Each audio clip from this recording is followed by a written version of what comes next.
Hey everybody. Is this working? Hope so. Doesn't seem like it's peaking too much. Got a whole bunch of new setups. I got a Zoom L12, which is a Zoom mixer that also records SD card stuff. I don't know if I want to record stems for this.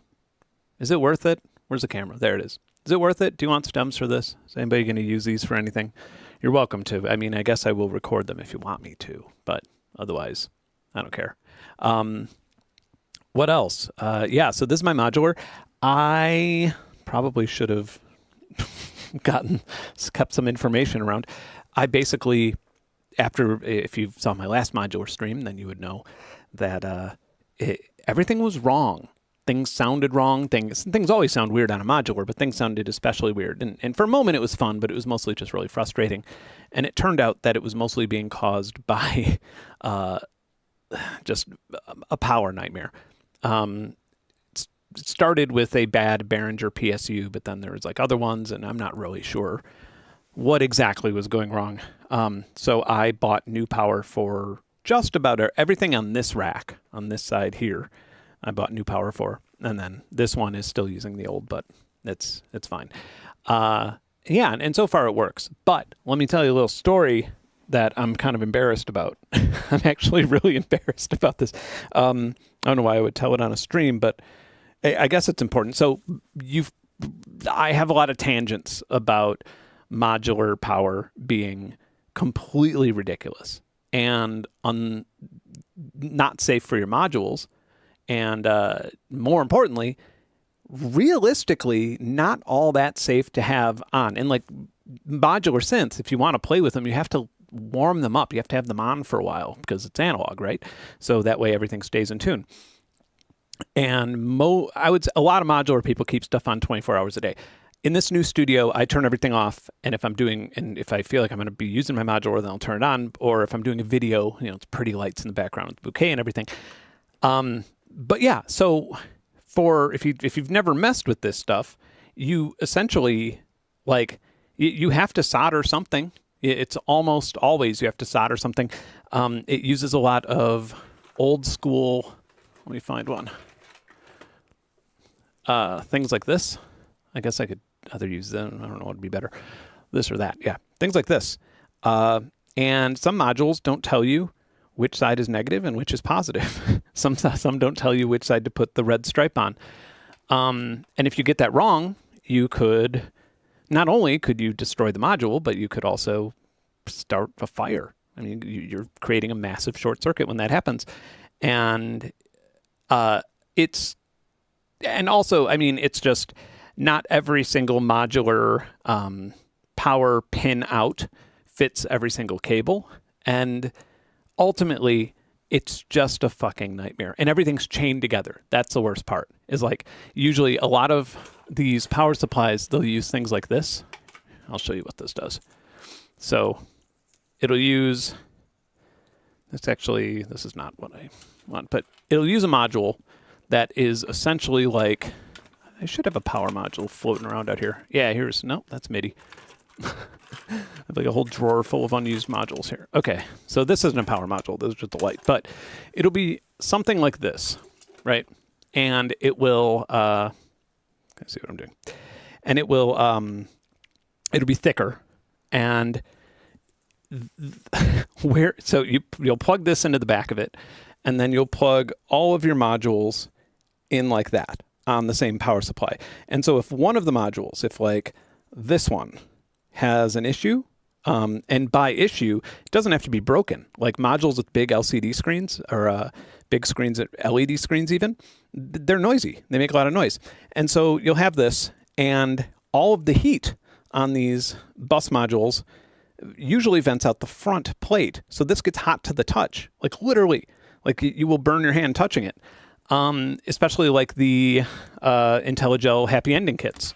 Those get like legitimately, I think I have one on, I don't know. I don't have any on right now, but they get hot to the touch, which means that if you put a nice fuzzy cable over it, something like that. Oh no, my Predator Sense. All right, anyway, my computer decided to be a gaming computer. If you have a if you have a fuzzy cable like this, and that goes over something that's hot to the touch, you're starting fuzzies on fire at that point. And yeah, so anyway, point being, my rant here is that I, at this point, am no longer recommending people get into modular until something's done with that. I just think that it's ridiculous. Yeah, but anyway, so that is, I tackled that, and the embarrassing part of that story, which I'm sure everybody's just on the edge of their seat at this point. The embarrassing part of that story, I've been doing a lot of yard work. A lot of the leaves around here have been crazy. I've been lifting all sorts of heavy ass things. And the thing that messed my back up royally, that gave me like endless back spasms, was bending in awkwardly into this thing and installing the entire power. Like after doing that, I just started having super bad back spasms, and all week I've been like, I mean bad, like I have to like lay down immediately. I can't stand anymore. And they're getting a little bit better now, but yeah, it's just like injured from my modular power. It's the most pussy injury ever. Okay, anyway, you know who I spoke to about this? What is the company that makes MRCC, the giant MIDI thing? They also make the arpeggio. I can't remember gear name, but I've spoken to some engineers about this, proposing, what if all modular power was through Ethernet, right? Ethernet can carry power safely, especially if it's like, not like the kind of cables you make yourself, but like the ones that are like specially insulated.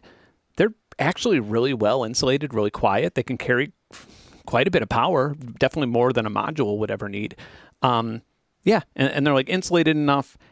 They're cheap, they're replaceable, and best of all, they can transfer data. So if you have if you wanted to have a backwards connection, if you wanted to have, like I do have some modules here that, for example, these are connected in the back. At least I hope they still are. I feel like I don't remember plugging them back in, but yeah, that way you could use this middle one, and you could use the low pass filter and the high pass filter and sweep around using both of those two filters. That's a good example of like what one Ethernet cable could do, right, through the bus. Anyway, yeah. I was thinking this problem sounds like a good business venture for Jordan Instruments department. No, not me. I ain't the one for that. Mostly because I think that like I would just not want to get into. I'm like weird about getting into any hardware, but modular, geez, that's such a tiny world, and it's like the things that people like is really unpredictable, and also like, yeah, this is a major thing. This honestly, you know who would do this? You know who would do this in a way where it would actually probably work? You're gonna hate it. You're gonna hate the answer. Behringer. They have the numbers to actually make it work. If Behringer went full into modular and made their own power, and they could make little adapters or something, so you could use your old modules with the new one, that would probably have enough market force to get companies like Moog or whoever else to support it, as long as it was an open standard. They could do it, and they could make it more accessible. Give me a call, Uli, or meet me at NAMM, buddy. Cancel our fight. We will have a coffee instead, and we will fix modular forever. So instead of 15 people being into it, it'll be 17. So let's actually make some music. Oh, also, I will be at NAMM.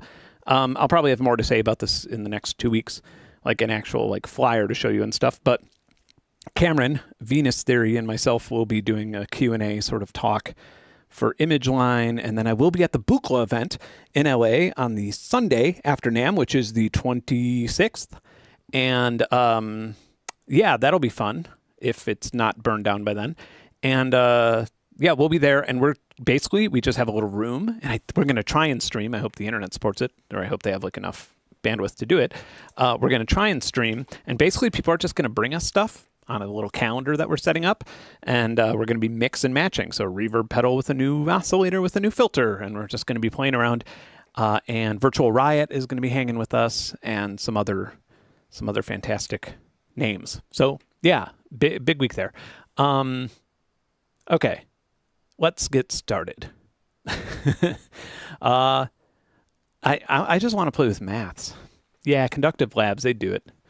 Or Moog. Yeah, InMusic, hit me up. I feel like I know a lot of people at InMusic, and they're all really wonderful, but I feel like they don't have any power technically to do, like if I said like, hey, what if we added a filter to this or something, like they would be like, oh, that's 5 departments away. Yeah, it's just very like convoluted. I think most of the engineers are probably foreigners. I don't think they are.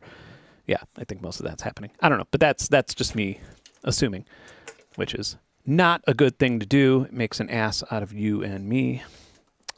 All right. This is the Fusion VCO. I love this VCO. This is one of the VCOs that wasn't working, and I was really scared that it was broken. So here's just like the triangle, or I guess this is a sine. So, no, yeah, it's a triangle.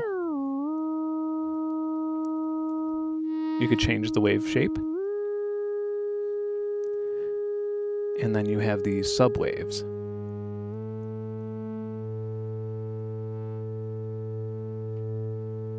I realize this could be louder, but this is going to get annoying soon. And then, yeah, so this is the sine, triangle, or saw rather, and square. It's like a really, really good sounding oscillator.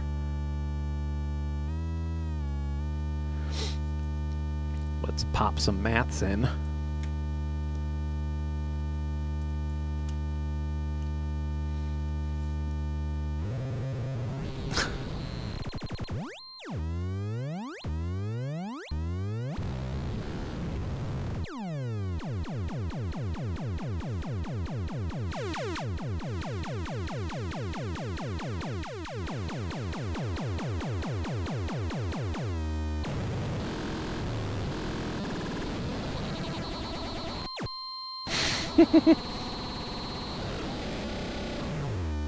Okay, and we could also control like the fall rate with our KeyStep Pro here, which will kind of turn maths into a tracker, a pitch tracker. Okay, here we go. All right.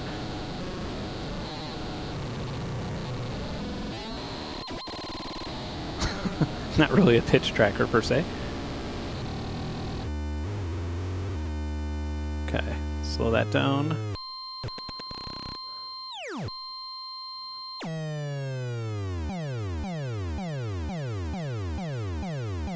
So now if we sum both these,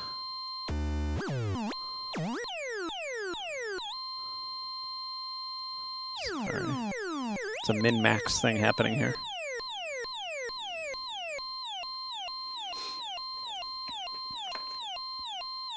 And then, rather than having it here, the fall can be to the rise of, or sorry, to the 4 out.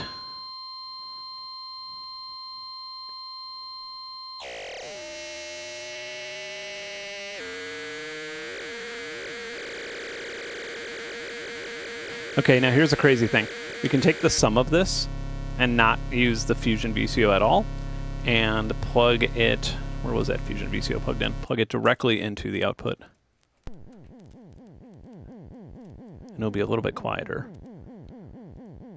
But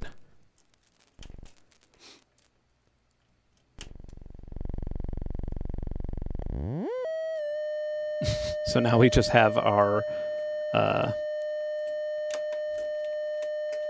maths as a VCO.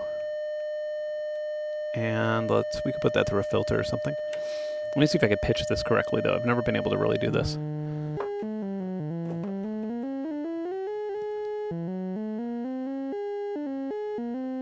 Yeah, the West Pest is amazing.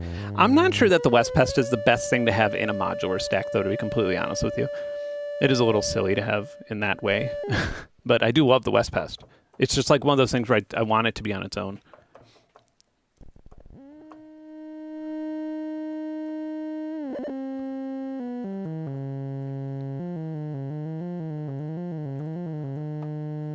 I guess we could just like make a random sequence.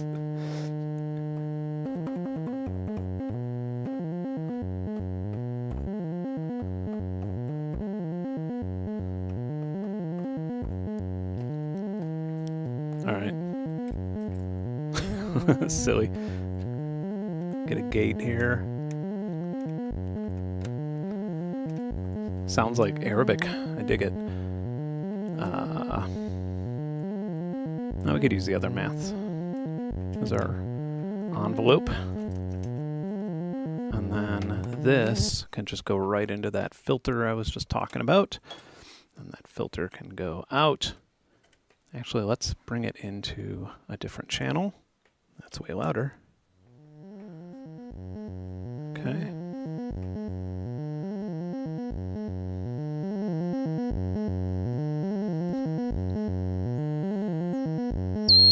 Oop, that's a lot of resonance. Sorry about that.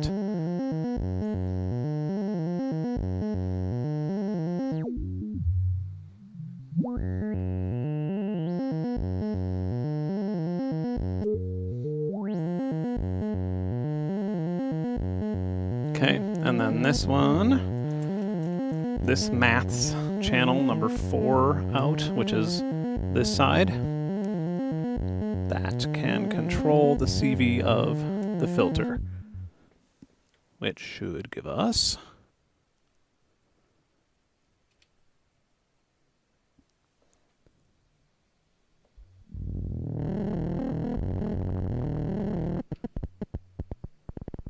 go, and we want the fall to be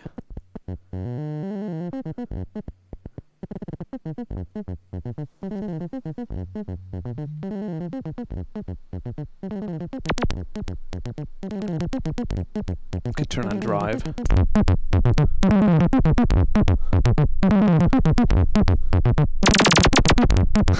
That's rad.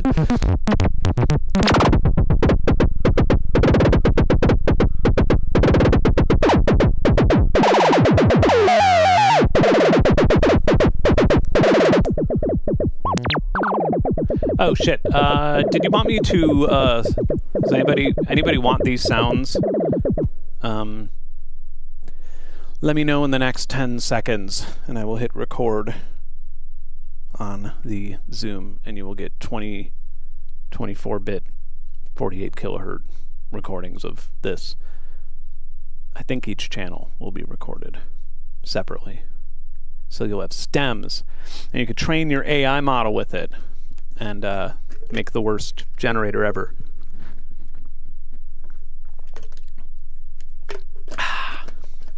All right. I feel like the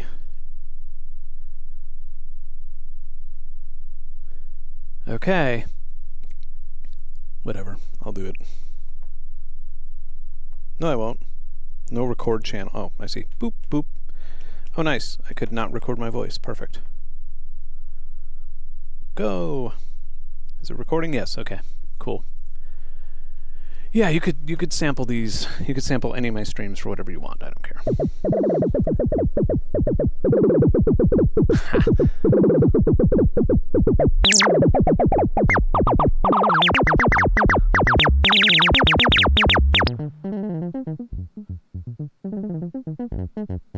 I guess we could make. Oh, we have reverb too.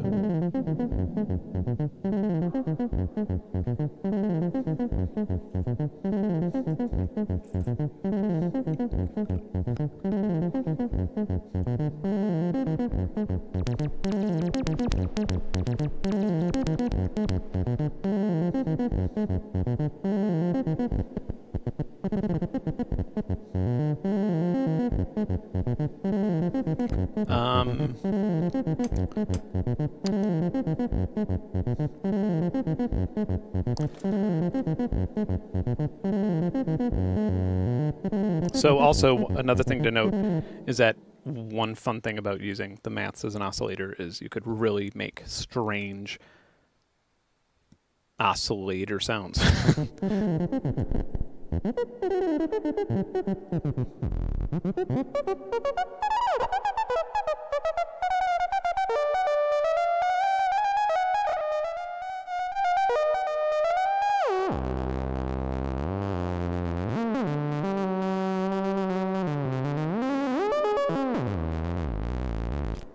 and then Summit.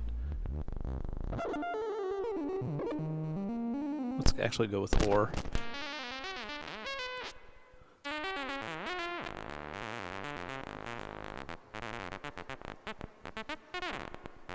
Okay. So let's go back and do a real oscillator again. Which, let's start with, yeah, let's just start with that Fusion. Back to the Fusion.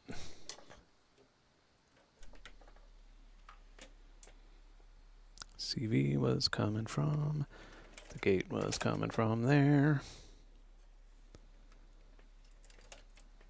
We can just use this.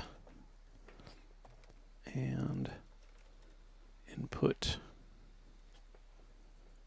from there can come in from about. Chill out. Okay. Pitch can go into here.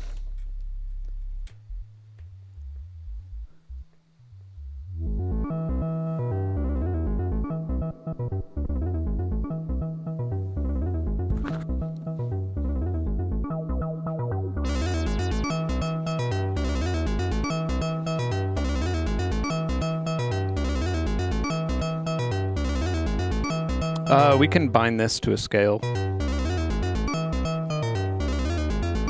Oh, can you? Yeah, you can see this. Okay, good. Yeah, there's going to be a lot of noisy bursts here.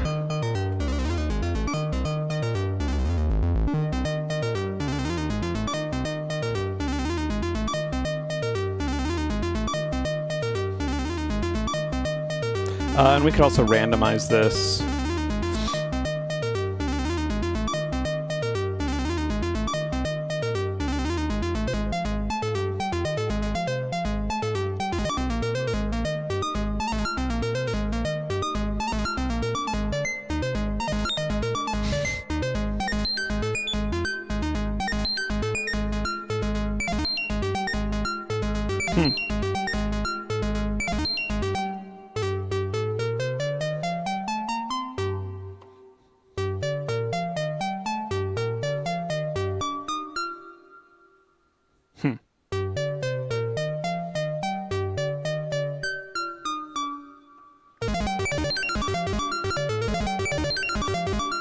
It's a strange pattern. Let's just move this one.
We could actually maybe just get drums out of this one for now.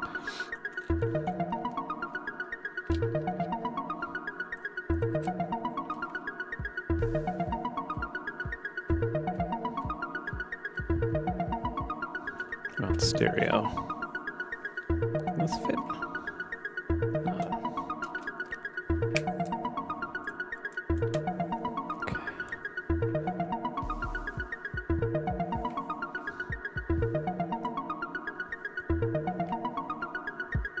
There we go.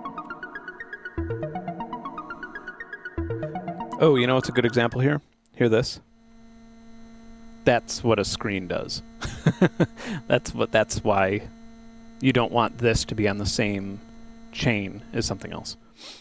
Because that's a screen. And screens are noisy on modulars. That's why I kind of stopped after like the last few. I was just like, you know what? I'm done with screens. We could actually drum gate out to this. Oh, this is a headphone cable. Silly. Do do do do do. Da da da da da da da. Dun, dun, dun, dun, dun. That one's good. Okay.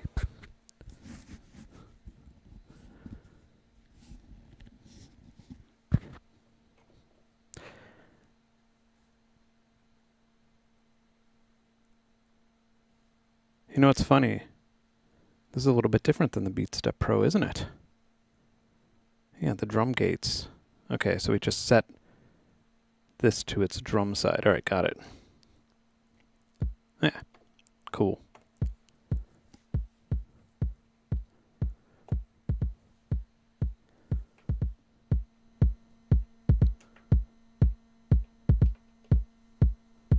Oh, can it only do one at a time? I get it. Okay. So we could maybe have this be the second voice instead, and then use that first one as our drum. Sorry, I'm a newbie to the brand new KeyStep Pro one.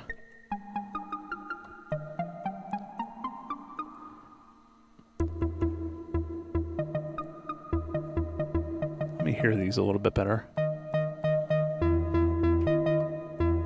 Okay.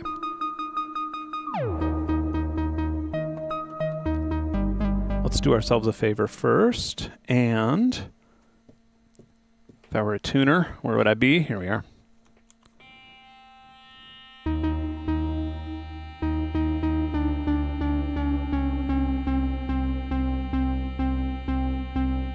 Okay.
The synth voice is the Fusion VCO.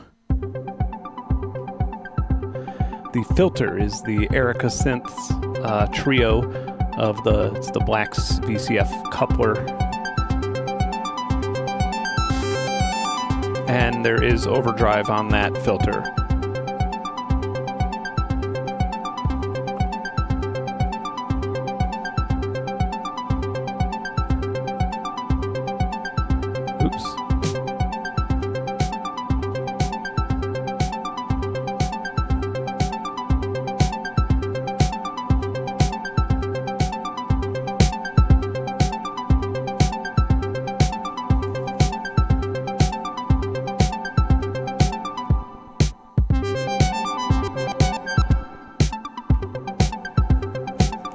Play with that in a minute. First we need some hi-hats.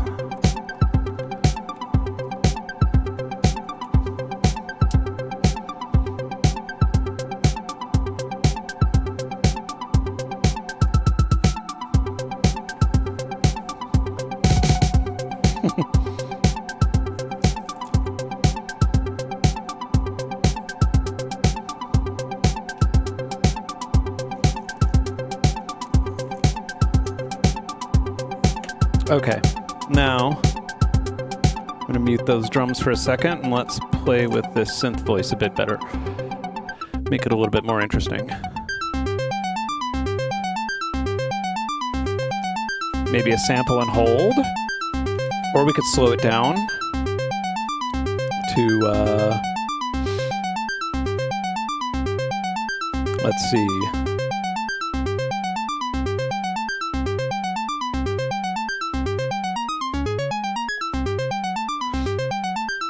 Yeah, okay.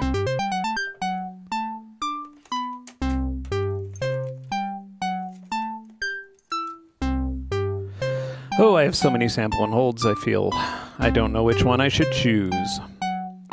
I guess might as well use the West Coast random source. That one seems to be the best.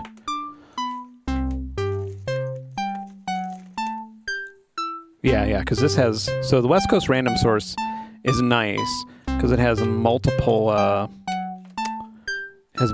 outs for the same pulse and CV thing. So it randomizes it in, like, I guess three or five different ways depending on what you want. So first things first, we will send, figure this out in my stupid brain first. Okay, we need to split the gate up into a buffered mult. That multiplies our signal. That way we could send one over to our sample and hold. That way we could also send one over to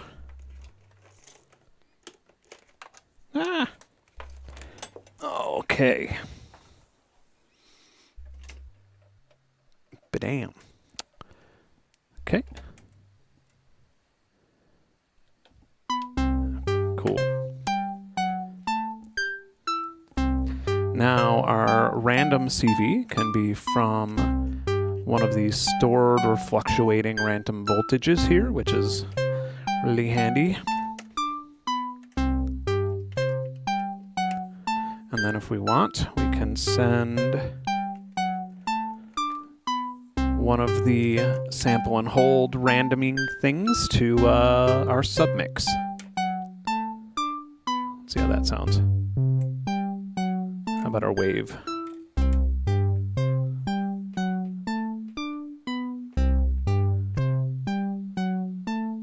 It's not really convincing. Yeah, okay, it is randomizing it. It's just not the most extreme effect. If we put it into the CV, it'll actually like tune it into crazier ways. But that's not really what, or I'm sorry, if we put it into the FMN.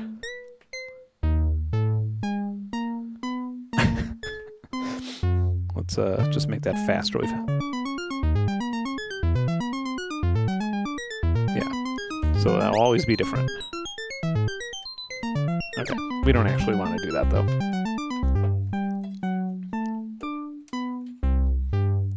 Maybe this could go to a VCA.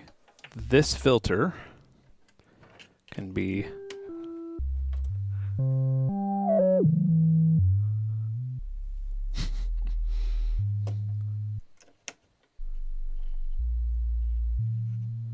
let's just give it some white noise. Anything? Is that not enough white noise? Huh. All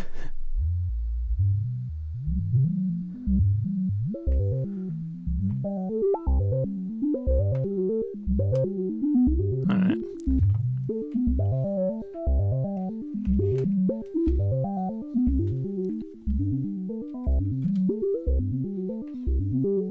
This is now going through a VCA.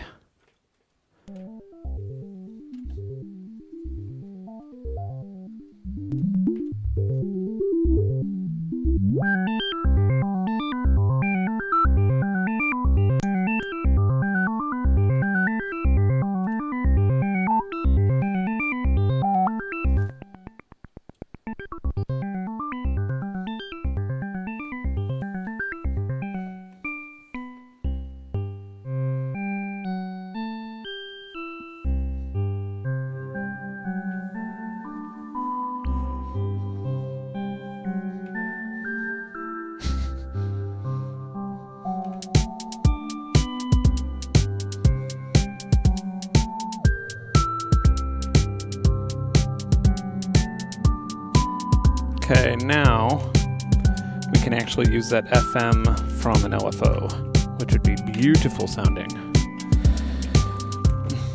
I think. Let's see. You know what we could do, actually? I feel like this is like boring if you're not into modular, but for something like VCV Rack, this is one of my favorite tricks. Okay. It's going to be a little bit harder to follow here than it would be on VCV Rack. So, okay, so I guess I'll do it this way so it could be easier to explain. FM in on the VCO, coming out of an LFO. We will just use a sine LFO, turn the FM level up. Okay.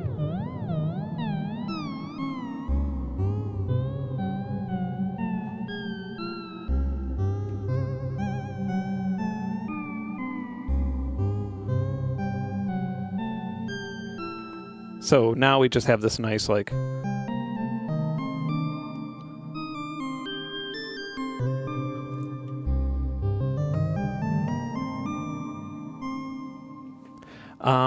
it's kind of funny because this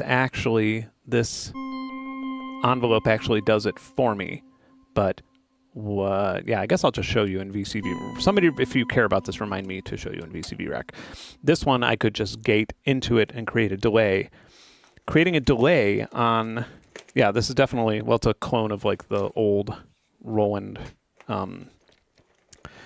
envelope, which is meant for synth players more so than people just patching around. So if we trigger in from the gate from the synth and increase that delay, and we could increase, turn off the reverb for a sec, increase the FM level. So it should, over time, it should at least. Yeah, there we go. So we don't want it that long, maybe like 2 seconds.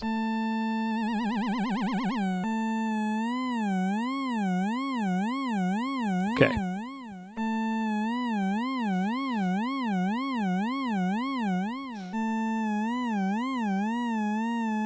So a little bit annoyingly too much at its max, but then when we actually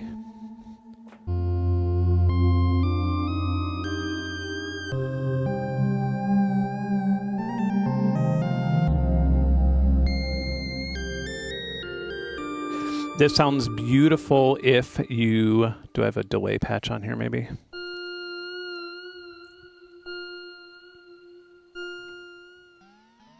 There we go. I don't know what the fuck that is, but... There's a lot of weird things in here. There we go. So...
Guess we should just like put another bass in there, huh?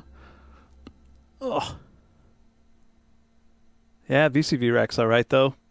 In the beginning of the stream, yeah, well, I'm starting to like, I mean, maybe it's just my own bias, just because I really like open source stuff, but I've been playing with Cardinal a lot more than VCV Rack. But the two are obvious. I mean, the two are based on the same original code base, so they're completely exchangeable. I don't know why. I think the reason I got into Cardinal. Oh no, the reason I got into Cardinal is because of Linux. For some reason, I wanted to run it on Linux. Maybe with Bitwig on Linux. I don't remember what it was. It was for something that was going to be on this channel that never turned out. That never actually functioned. But yeah, ultimately, let me close this so we could actually maybe see the Behringer neutron. What was I saying? Yeah, and then I ended up just sort of keeping it around and using it a bit more just because it's so much easier on a stream or something like that. It's so much easier to just, or when I do a thing with, I've done some college workshops and stuff like that, and just being able to say, here, download this open source thing and open the file if you want to play with what we did today. That's like so much easier than, having to tell somebody that they might have to pay for a plugin, or now, unfortunately, rent a plugin since they've went to that model. All right. But in terms of one being better than the other, I guess if one had to be better than the other, it would be, like if you're just using Windows or something, it would be VCV Rack because you probably have more modules. So if you're super into that, then definitely worth the money. Maybe not subscription, but just I'm very anti-subscription, aren't I? Very annoying.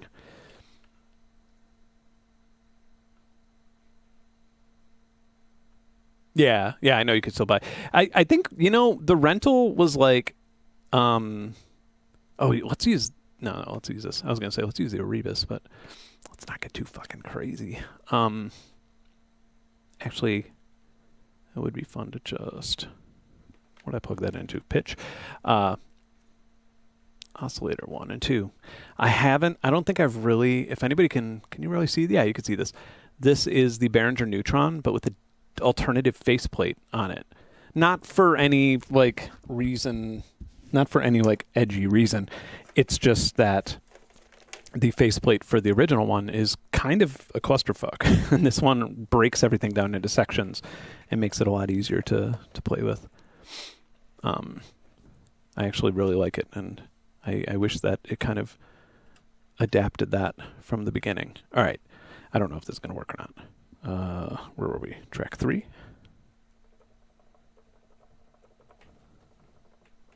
This isn't muted, is it?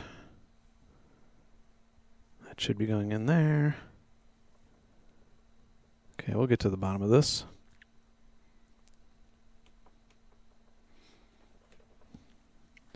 Trying to remember if there is anything else I need to know about. So like a separate gate in. No. That should be the output. Oh, this is also arpeggiator. Let's see. Well, this module appears to be functioning just fine. It's something dumb, I bet. Oh, volume's down. There we go. Nope. Never mind. Also, normal output is a no-no. You want to do the VCA output on this because that way you don't have to go through that delay, which nobody ever wants to use. Is there another gate? Is there something I'm missing with the gates here? Bill Gates. What if I just have the noise output? This might be loud. Okay, that works. Good to know. Okay. Da-da-da, VCA in, delay in, E-gate in. We already tried that. Huh. Well, I ain't MIDI in it. I'll just... wonder if the gate's not working anymore? That'd be a bummer. And are we sure we're plugged all the way in here?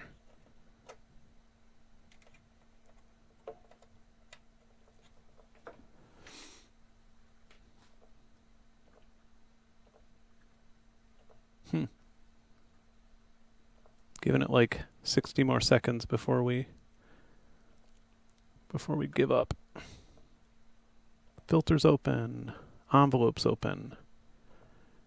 VCA bias is all the way up. I don't think this would have anything to do with anything, but... oh, wait. Oh, God. Why do I hear one thing now?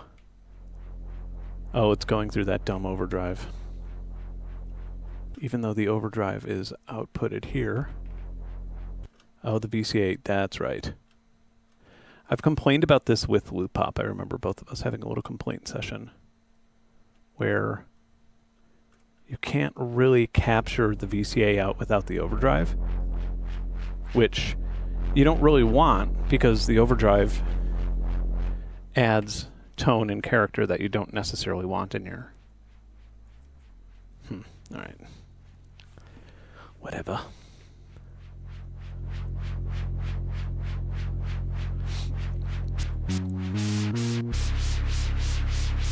Still definitely worth the money. For actually, I don't know how much it costs now. Maybe it's not, but... And I have not tried the new one.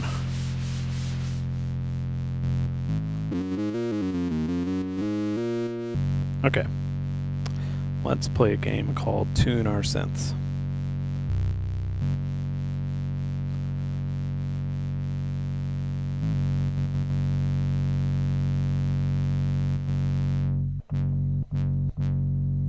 Let's get back to C here, with our little tuner.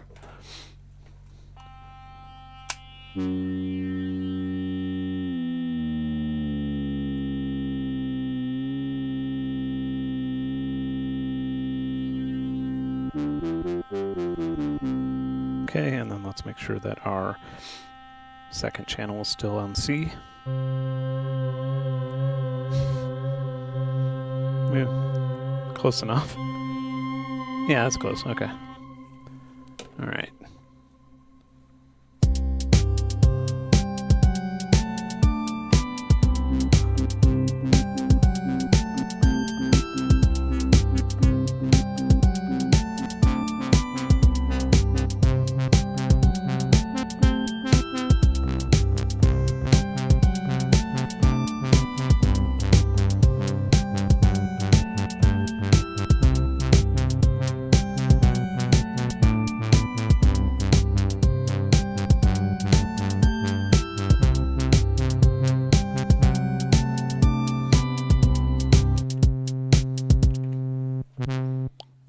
Gotta make this sound better than this, because this is not the best sounding bit. Ooh, that's better.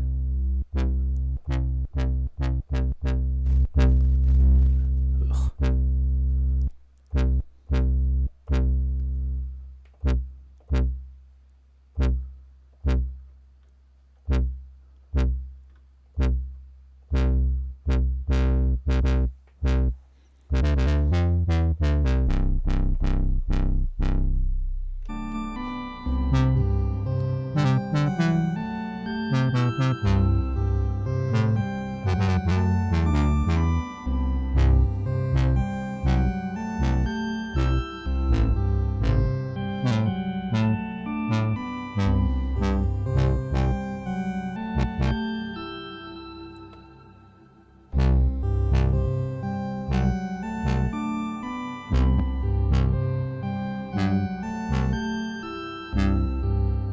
Maybe it would be more fun to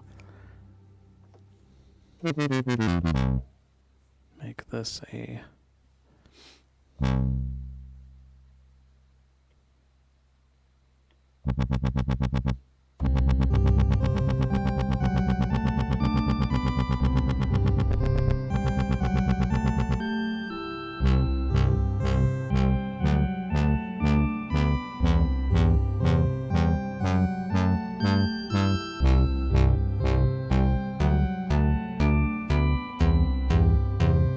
Not like in the tuning.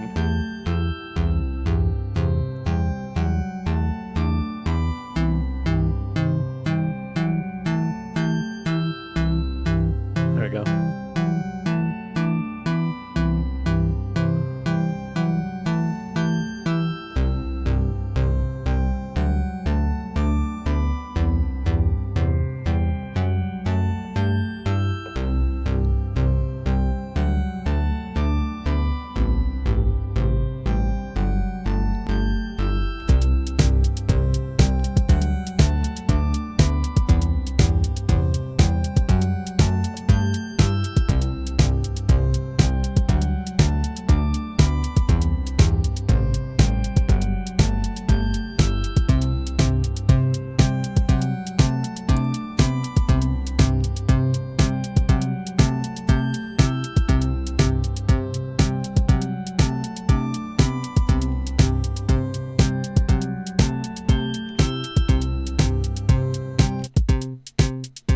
could also use effects from my mixing board here.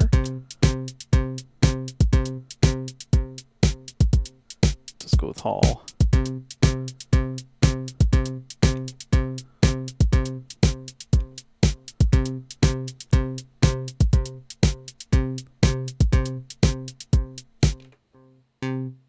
Weirdly. Oh, there we go. That's fine.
All right.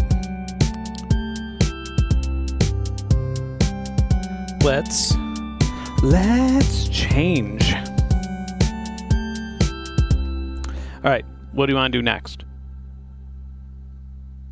Think of what we should do next. I'm gonna do something more experimental next. This is my warm-up.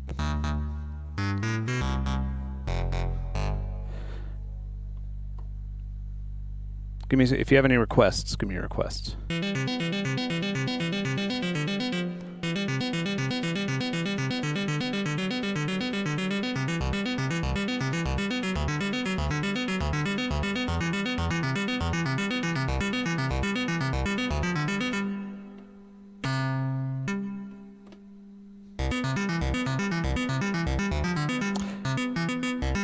I wonder if we could like record a sequence of that.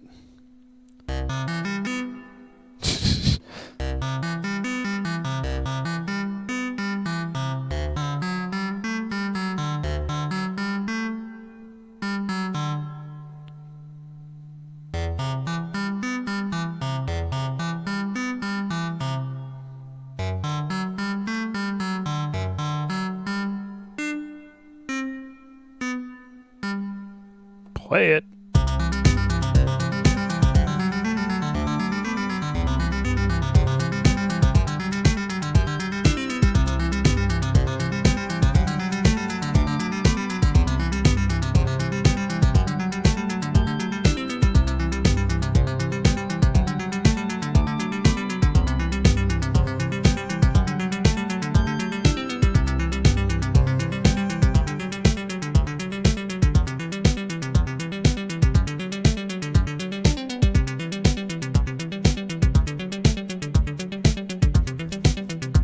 Tempo at.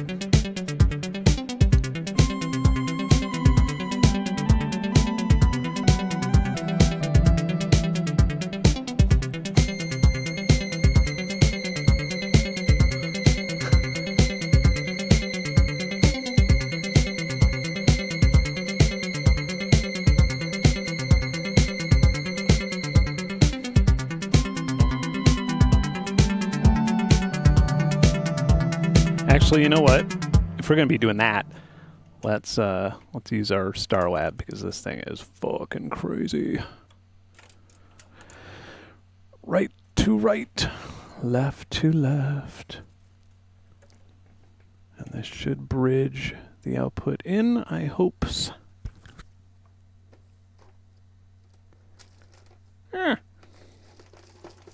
Nice long red one. Should do it. Yeah. This will make everything sound nuts.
Actually, you know what?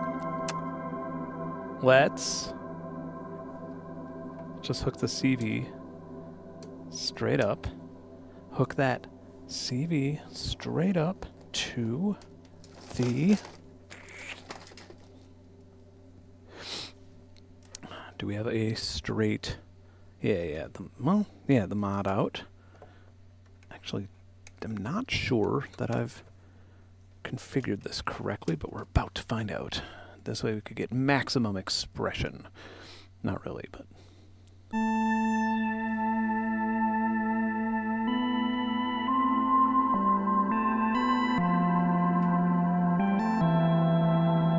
No, not quite. But there should be a pretty simple way to do this.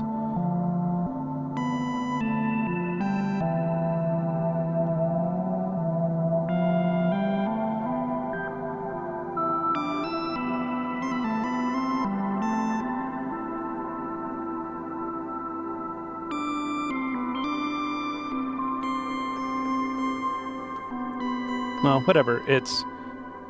I guess I don't need that because I also have... The harder I press it, the more that filter opens up, so...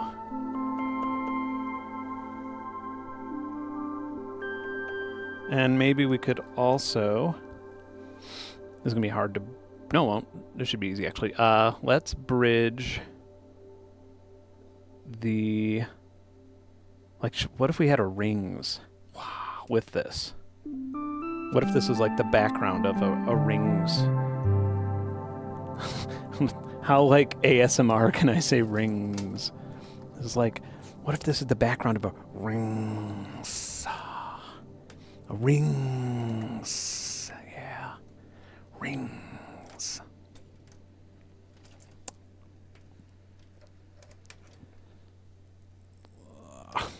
Yeah, I know, I'm fucking weird.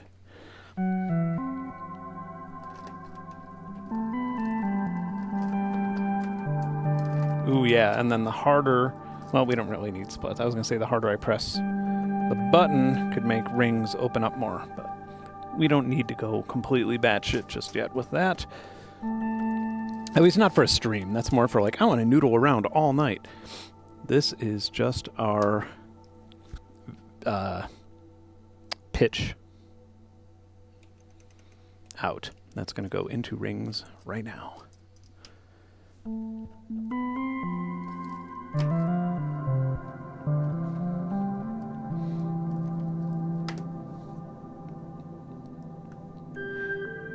I told you that Star Lab. So nice.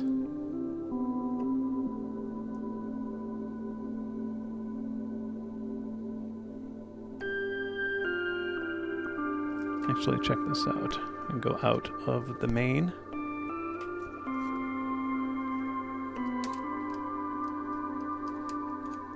Then bridge this in there as well.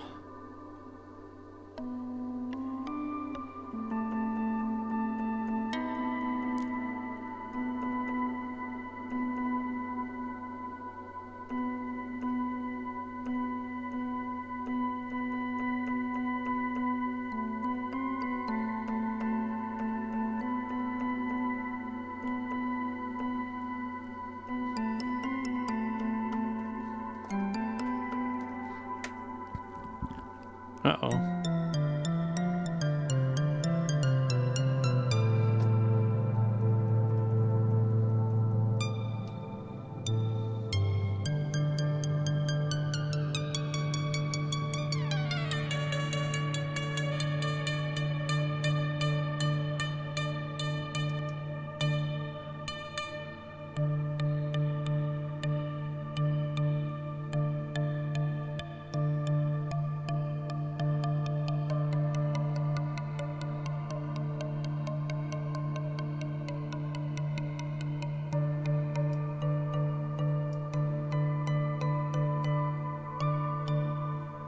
Nice.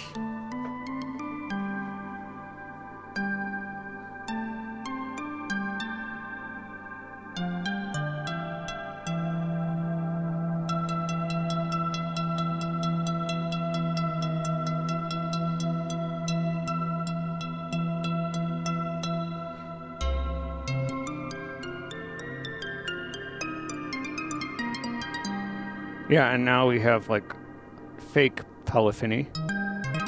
Well, no, actually, never mind.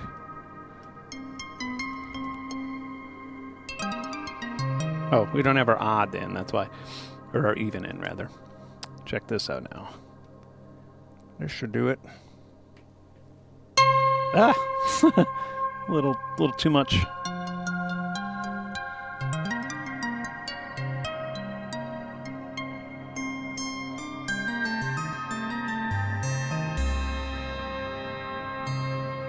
Where were we now?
That glimmer up.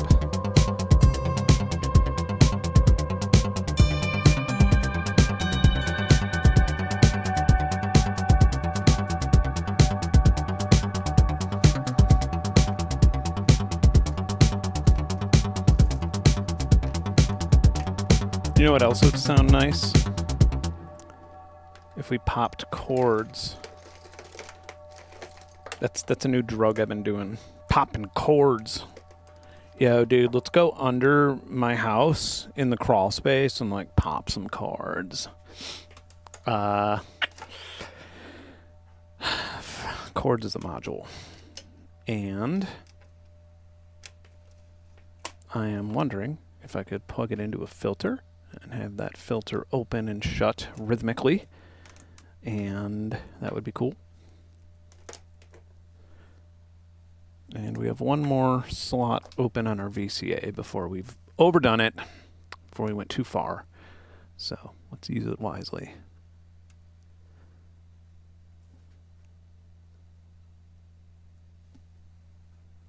Dear chords, are you working?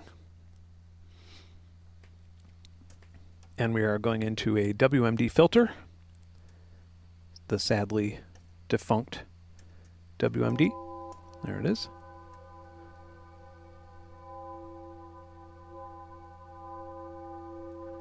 How about low pass?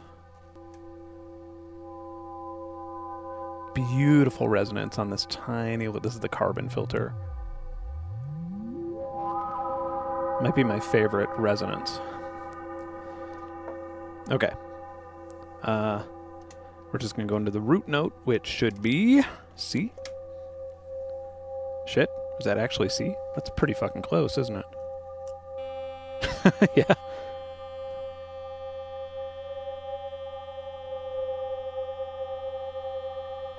Let's get this off.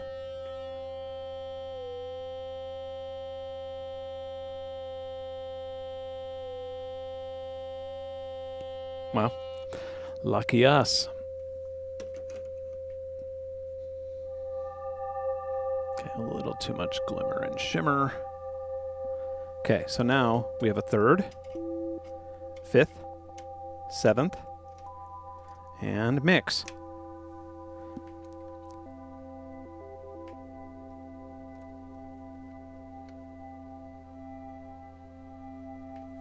I'm going to want to move this a little bit so we could... All right, and then we're going to want another envelope. Can we clock out of this maybe? That'd be nice. There's got to be a way to clock out. Oh, you know what? We could set a gate, a drum gate. I feel like when I'm talking to myself, I'm not really making that much sense. So let's just...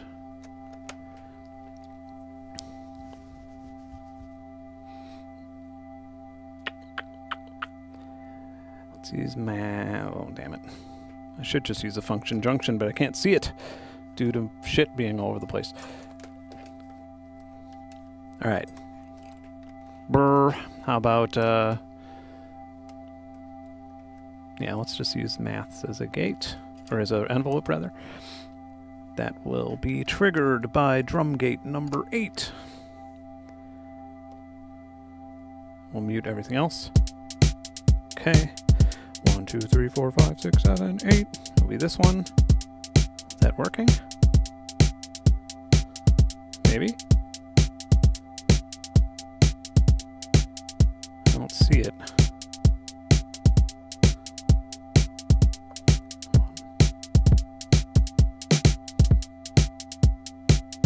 It should be there.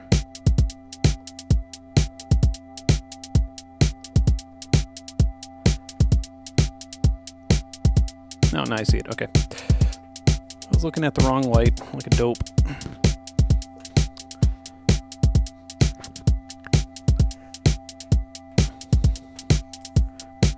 Oh, I'm gonna try stare. What am I doing?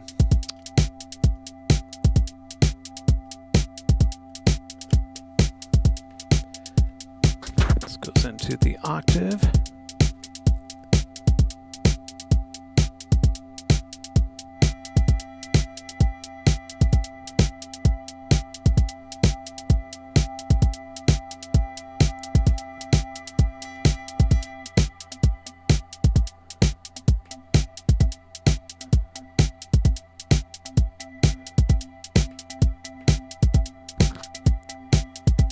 Okay.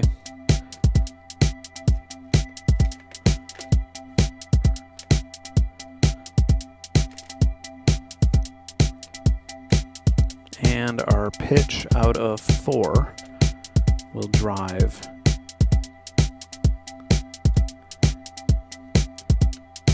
the overall pitch of chords.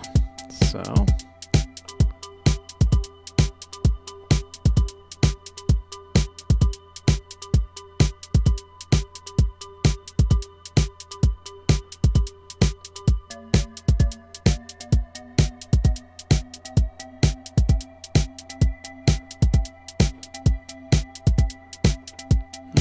we want it lower.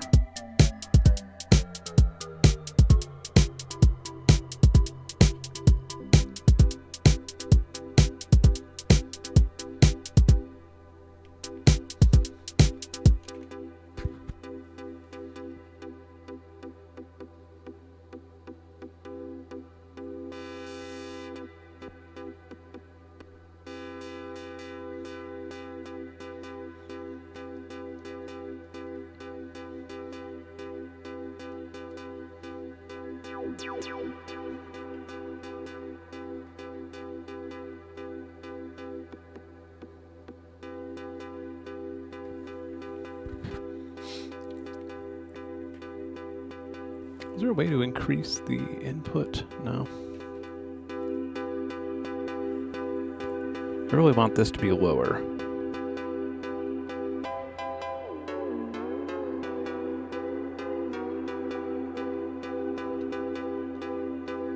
tune check one more time.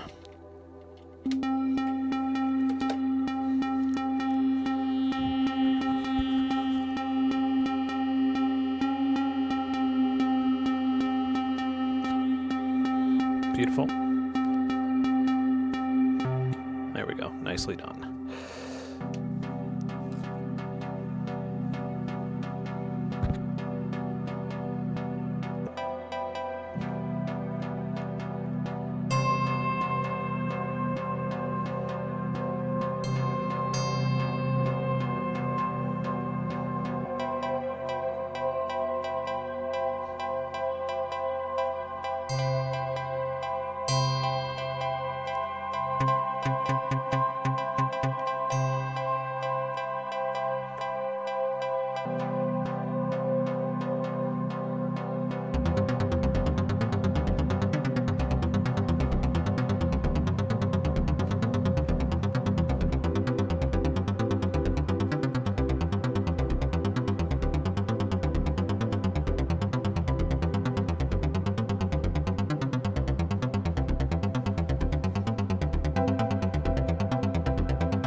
Y2K era?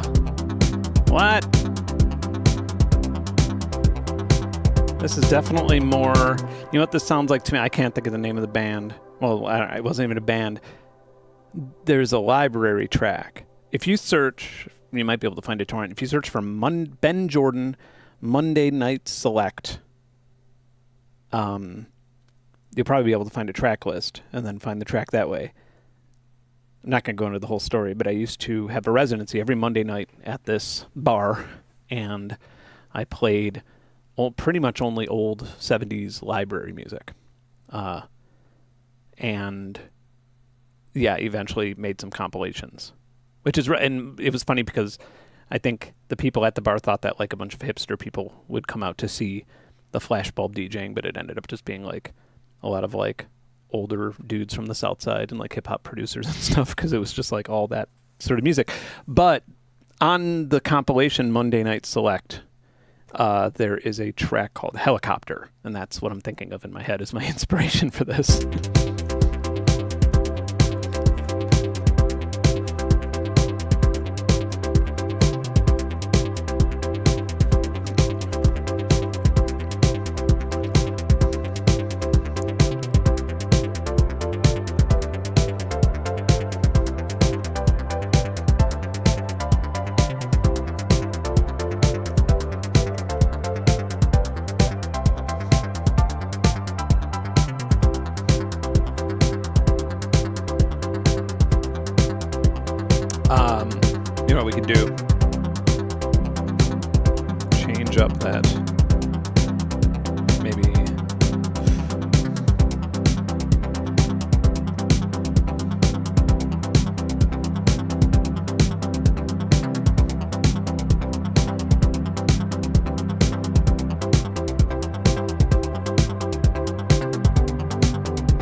string always sounds best.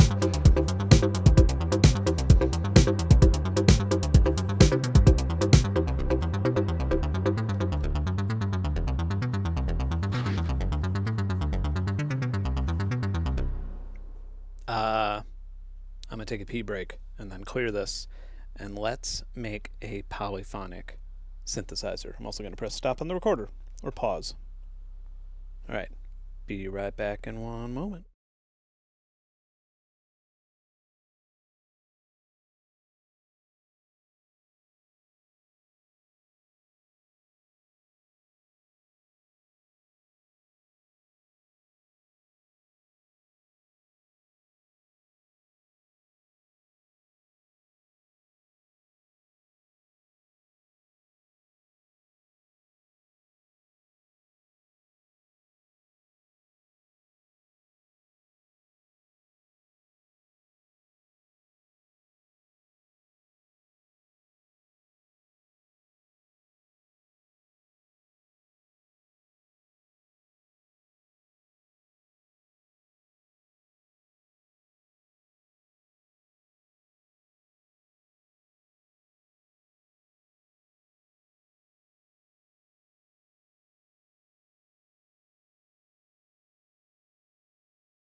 I'm back.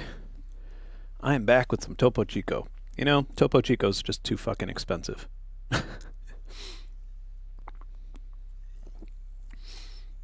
Is the stream working? Yeah. The audio stream's current bitrate is lower than the recommended bitrate. We recommend that you use an audio stream of 128 kilobit per second. That's what YouTube's saying to me right now. You know what YouTube also says to me? Like, the entire time I'm streaming, they say, hey, give everybody ads. Press a button. Because I have it set up where it is only monetized afterwards. Well, I basically have it set up towards like manual ads. Like I have to press a button to show you a streaming ad. But they don't like that. They want you to constantly, they want to either control it themselves so they can constantly show you them, or they want you to, or they want you to constantly press the button and show ads. And boy, it is just a notification every 5 minutes. It's terrible.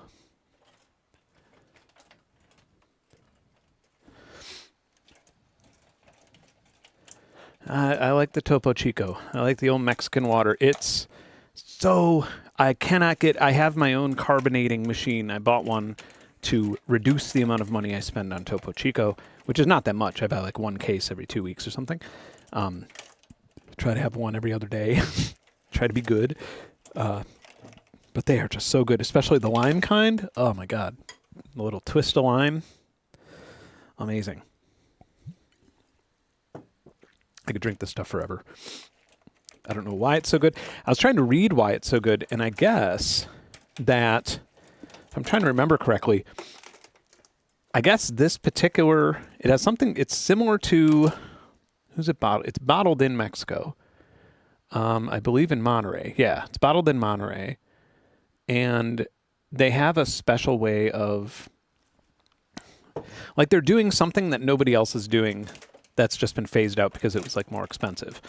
Like I think they're carbonating it in the bottle, maybe. Like they're bottling it and then carbonating it, and that like preserves the flavor of the lime better or something. I'm not really sure what happens, but you could night and day tell the difference between like But you may not like Topo Chico, but it's like just something you can't seem to emulate. I don't know. Okay. If you wanted to use FL as your sequencer, how many channels can you sequence in your modular at once? Lots. Because I could use I could use my poly and poly. That's 1. Sorry, that's 4. No, that's 8. So that's 8 channels. And then I could also use my Expert Sleepers ES8. Because that can send CV gate out. I would have to use a converter, but I have that. So that's 16 channels. And then if you include shit like the Mother 32 as a MIDI in, the Neutron as a MIDI in, so those add a minimum of 2 channels. So that would be 18. West Pest as MIDI in. Yeah, a lot of these have MIDI dongle ins. So there's 19, 20, 21, 22, 23, 24. And Empress Effect. If I wanted to go nuts, I could probably do 32 or something. Oh yeah, and the Erica Synth sequencer. Yep, so yeah, more than I would want. However, here's a cool hack, and you're gonna be bummer, right? 2 things that aren't made anymore that are incredible. The Poly N Poly, or the Poly N Poly 2. I used the first one because the Poly 2, I don't know, my screen died or something and I have a replacement, but I just might as well just use this one. It's simpler. As you can see, it does this. You could have it. Can you see the lights blinking? No, you can't. Damn it. Okay. Well, it doesn't matter. You could have it switch your 1 through 8s depending on the first note or the last note or channel. So that's really handy. Yeah, it's just a really good, and that's probably what I'm going to use for this. I'm probably going to patch that out to Quad VCO to make a polyphonic synthesizer. But the Poly-N preset, I did a video on this forever ago. It's not available anymore. But the Poly-N preset is insane. You basically have these 9 outputs, and you could set them up to, let's just say I wanted to set them up to the Neutron, right? So one would be cutoff, one would be the pitch, one would be an envelope, one would be, LFO, whatever. We have all these different things. And then you can you can modify them here remotely, or you can press all these different buttons and sequence them. So you could actually sequence, and so you could turn a simple monophonic analog synthesizer just into this analog goop. It just sounds so crazy when you actually experiment with it. I wish they had something like that for VCV Rack, honestly. I feel like back in the day, that was when I was last really playing with VCV Rack, that was my number one wish, was please make a Poly-N preset type of thing. All right, so let's try and find some shorties here. There we go. That'll do. All right. So pitch will go. Well, that's too short. I could hear my computer fan.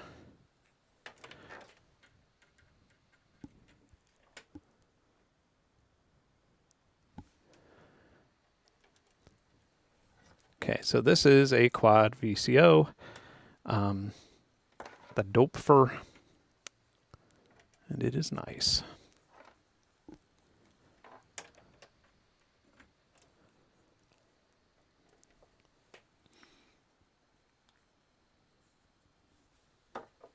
Let's see if this will reach. Yay, it will. Okay. Let's just tune this and be really loud and annoying for 1 second. What channel is that? Well, we're about to find out. Sorry, everybody, if this is loud. I could turn this down. None yet.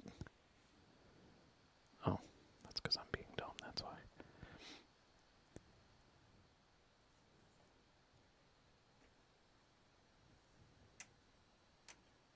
Huh.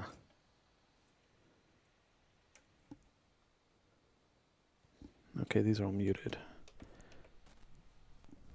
There we go. Okay, I just want to turn this down before blasting everybody's ears with it.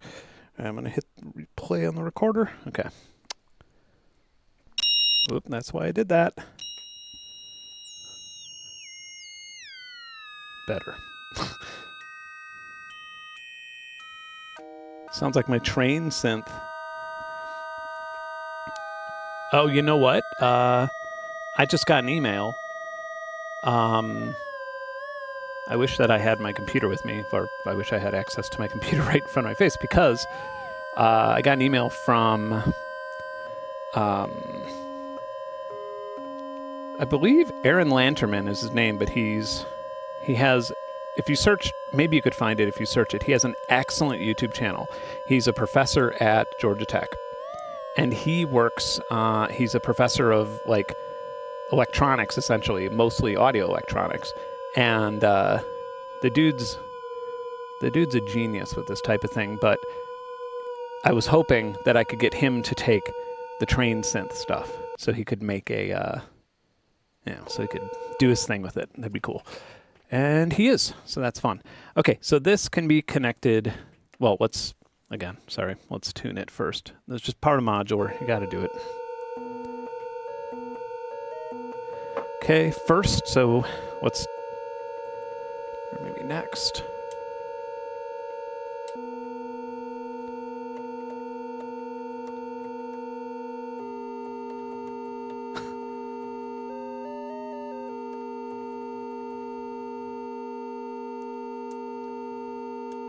We want this to be what? Track 1. How do I trigger this?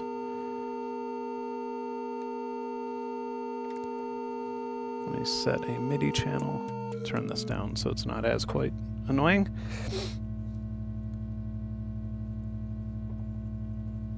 I guess I don't need to use that, do I?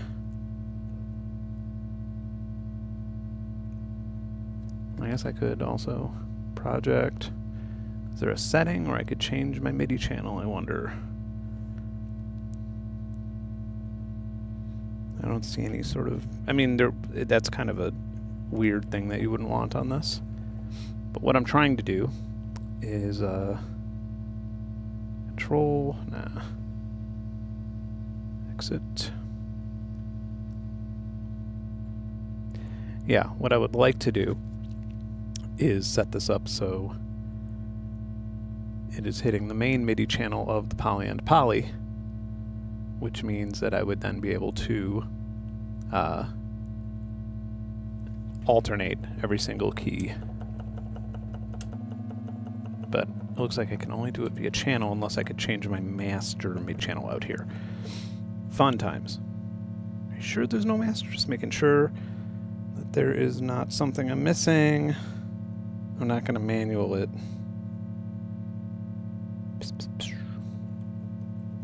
Okay.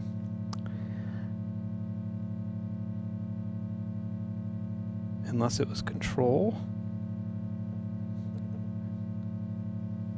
All right. So we'll just do it the crazy way. Actually, these will fit.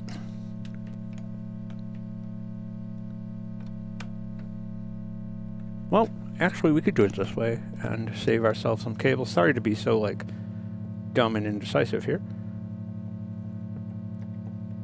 Okay.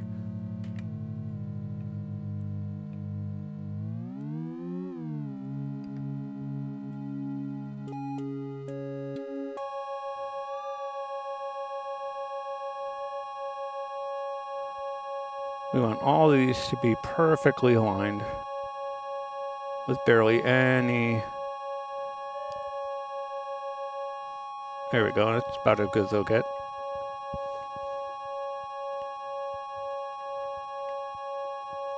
Should be channel based now.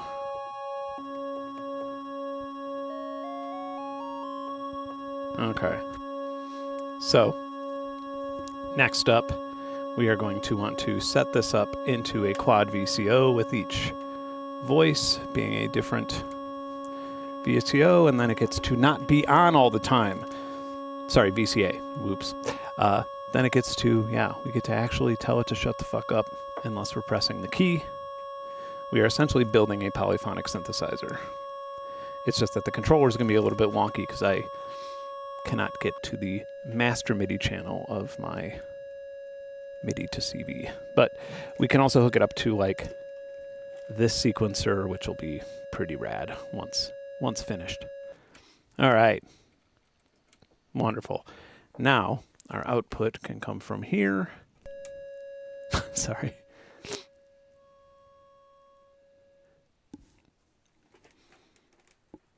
There's just a lot of when you do this, you understand why polyphonic synths cost so much. Like why they're so much more expensive than monophonic. Right? They're not as much now, I feel like, just because there's so much board printing going on, but like, yeah, like a fully analog polyphonic synth. Why, like, you'll understand why the Polybrute 12 is so damn expensive. It actually seems cheap when you start doing shit like this. It's like, okay. So this is a complex envelope generator, which envelope 1 into CV. It's looping right now. Envelope 2. This really does sound like the train synth, doesn't it?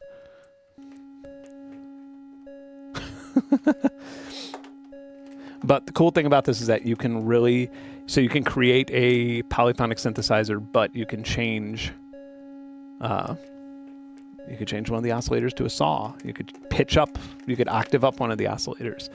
You can really just go completely apeshit with it, and it's great. Okay.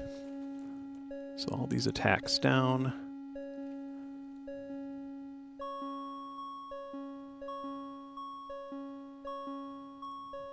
So now we have this sound coming out.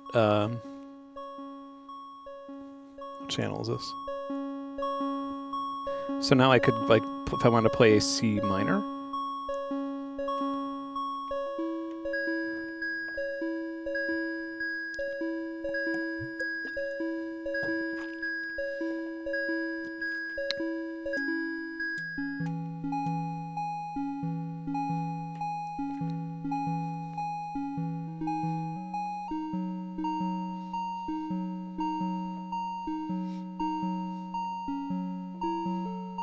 One, two, three, four. Okay.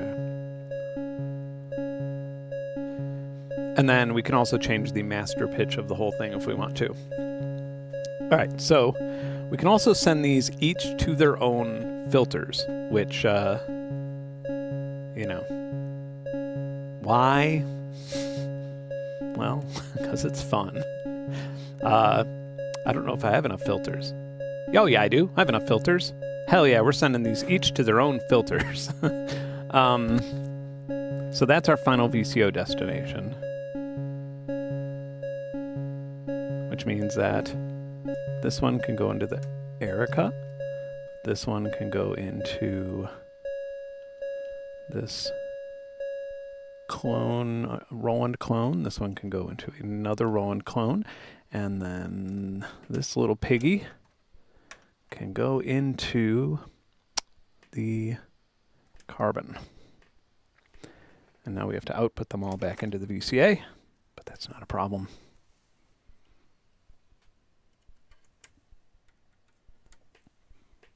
Let's open them up at least.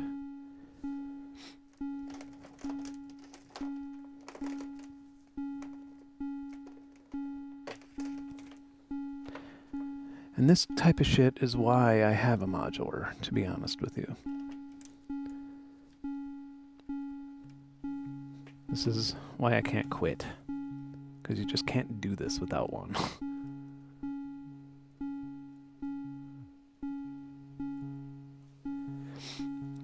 I mean, you can sort of in VCV Rack, but it really is, at this level, it's just not quite the same. Or maybe it just doesn't feel the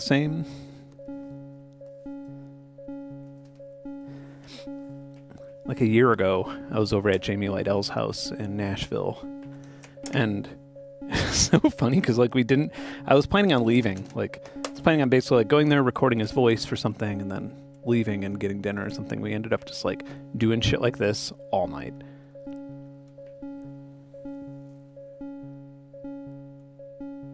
I feel like I'm not getting any input out of here.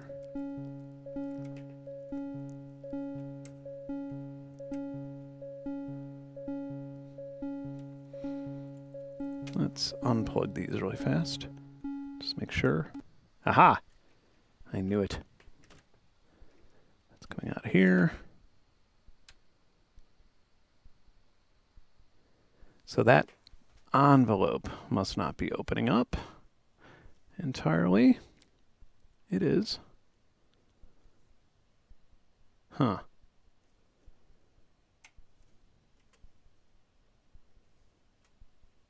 So that means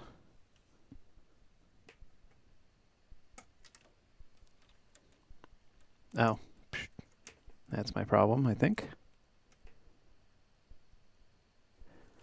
I may have a dead cable. Let's just plug this directly in. Oh, wait. Oh. No, okay, that works.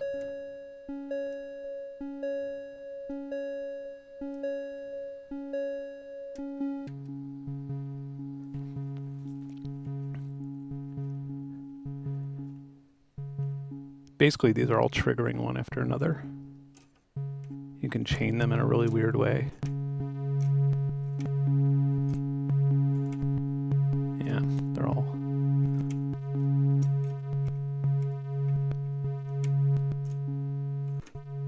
But it's nice to just listen to them do that.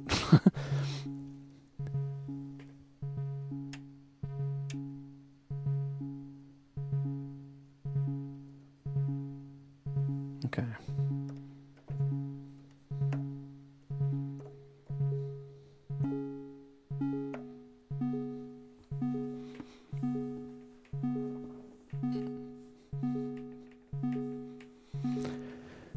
Yeah, I mean, I like these like, you know, Behringer modules that are just doing what they're, you know, supposed to do.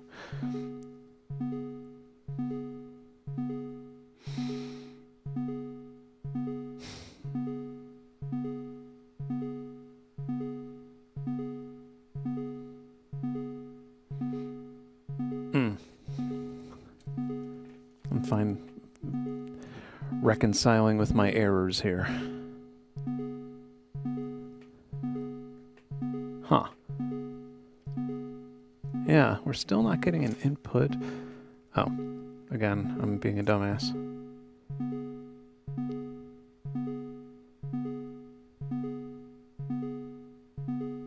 Just double checking everything.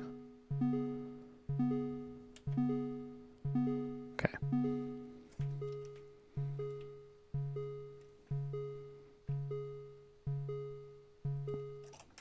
Oops.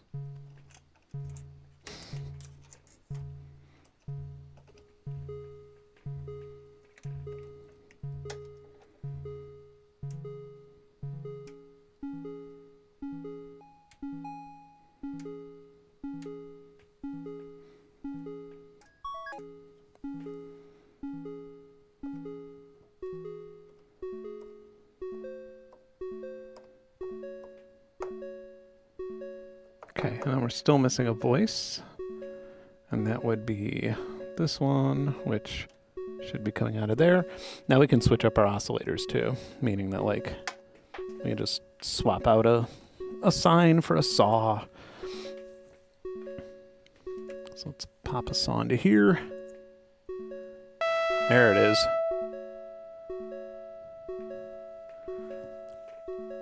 Okay.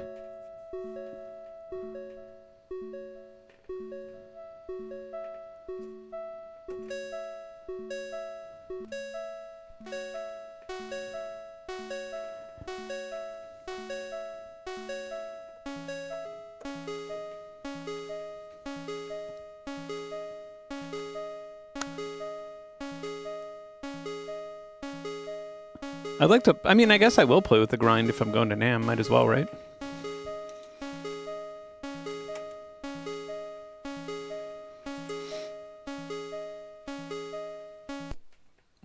Let's pop it into the black hole DSP.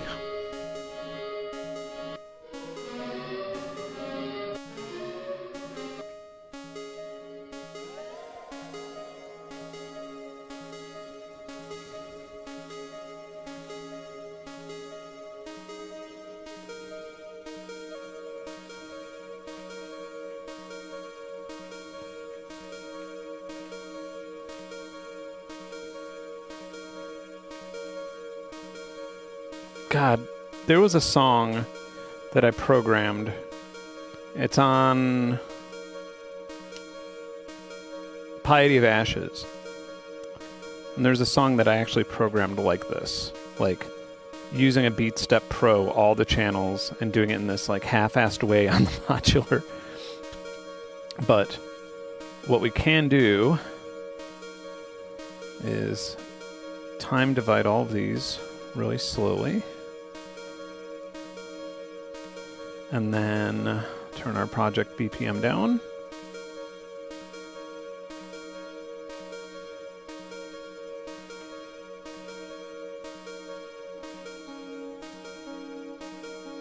That's 4, so let's do this.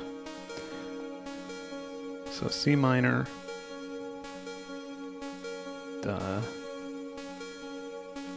F major, D major, and A minor.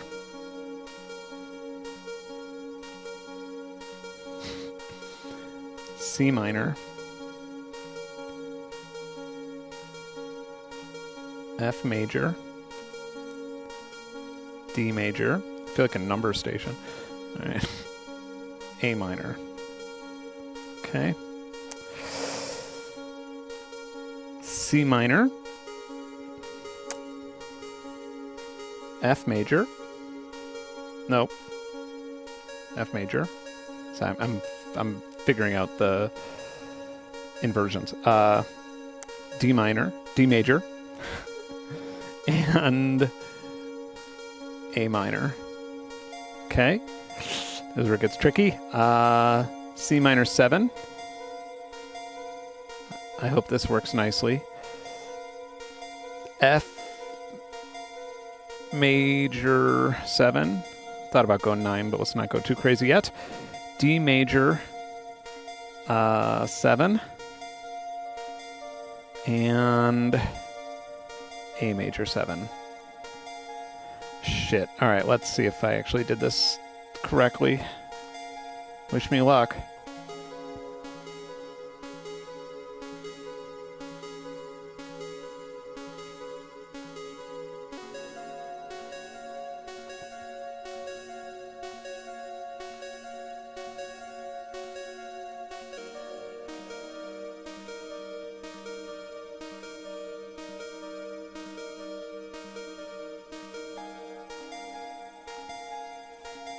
We could shorten these now.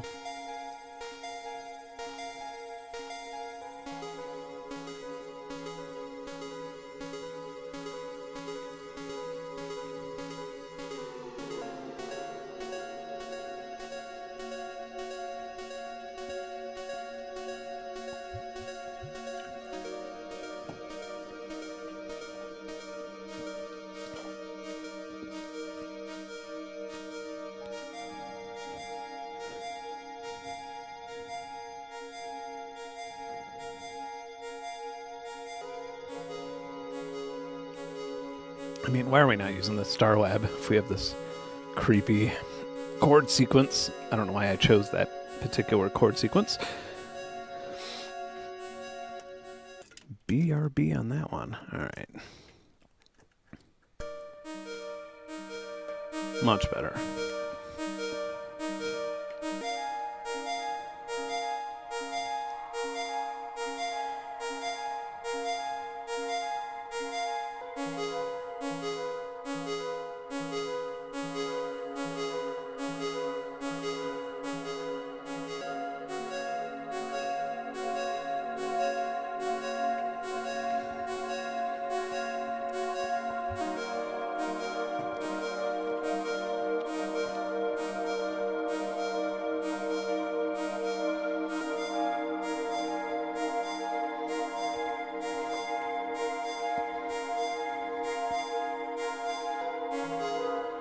I could tune it down a bit.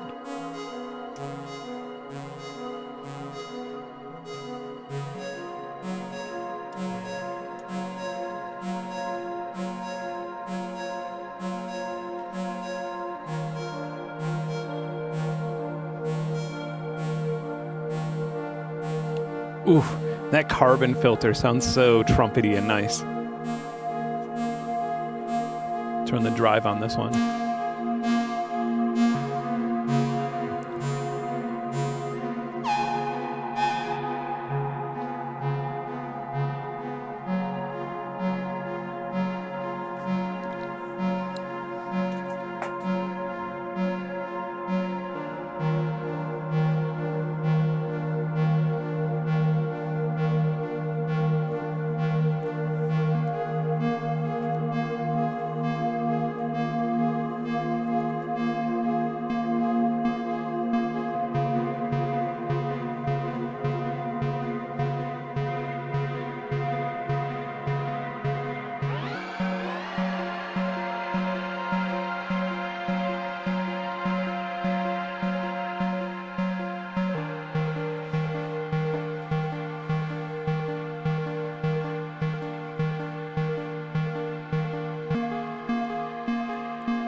Oh, I wish I could find the master MIDI channel, because I would just be able to play this.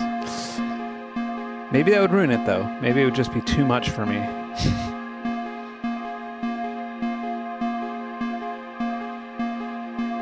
Do I really not know how to do that? MIDI channel, MIDI channel. Yeah, I guess it's just 1 through 4, isn't it?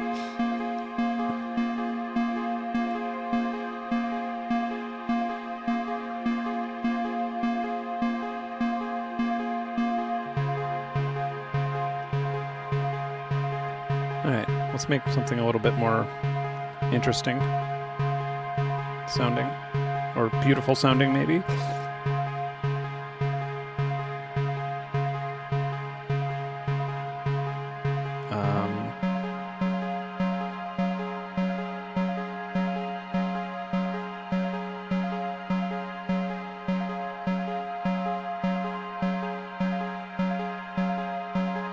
Up to G. C minor, G minor, D minor, boring, F major, C minor, G minor, D minor, F major.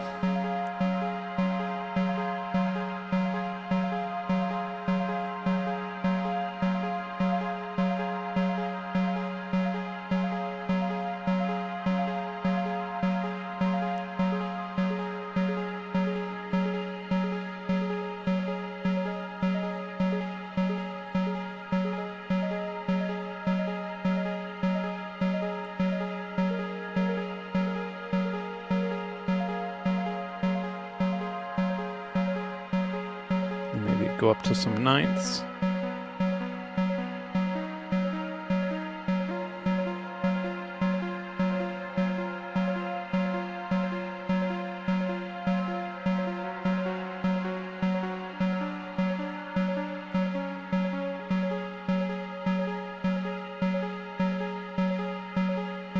All right.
And then if we want to, we can also pitch this down an entire octave, the entire module. Well, that's as low as it'll go. Although I would like it to be in tune with something just because I am recording this, in case somebody wants it.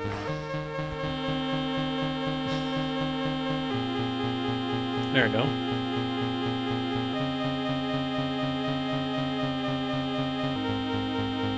That'll do it.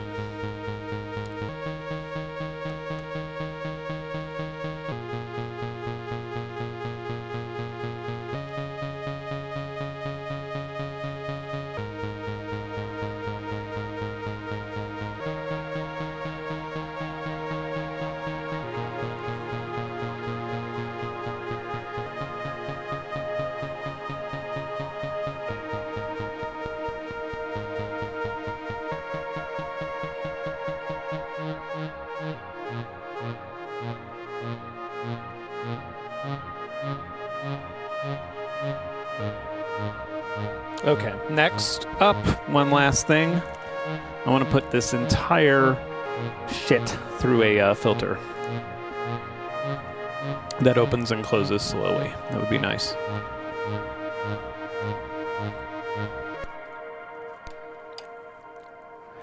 Shouldn't be too difficult, assuming that this has power. I'm always scared that it doesn't. Oh shit, it might actually... No, I was using this just the other day. Yeah, there we go.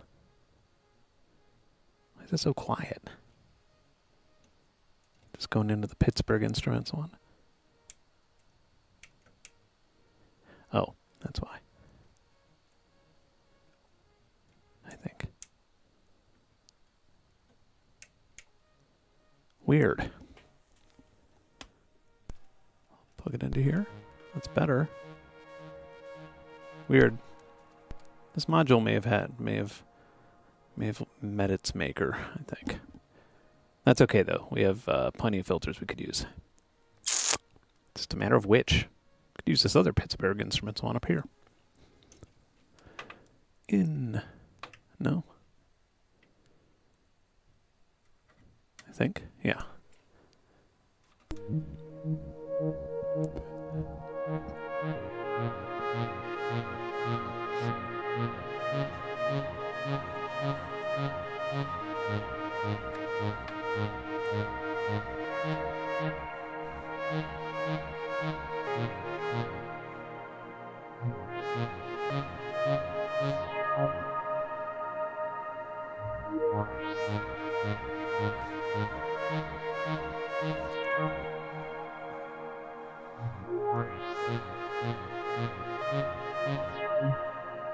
Too much.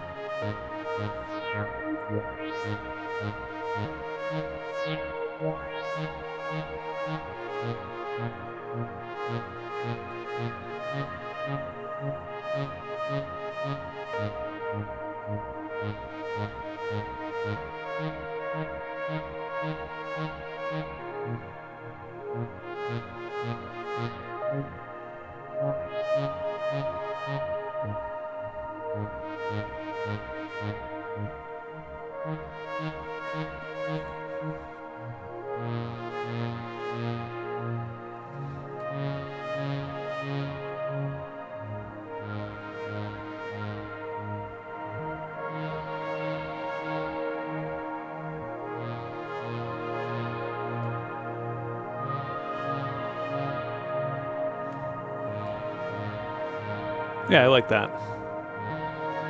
Well, thanks, Mom. You getting anybody getting snow?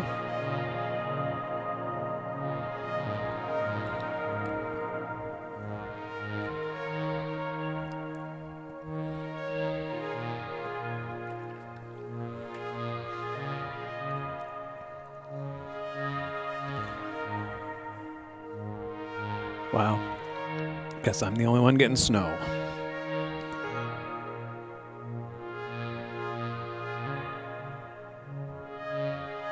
Ooh, you know what'd be cool? We could, I guess we could move all these sequences into Dorian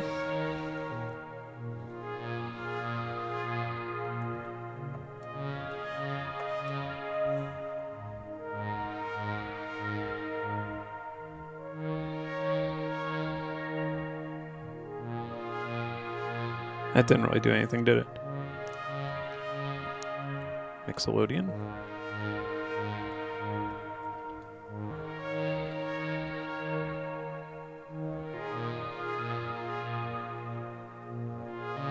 Oh, it's just, we're playing root notes, that's why it's doing. Yeah, of course it's not going to do that across the whole board.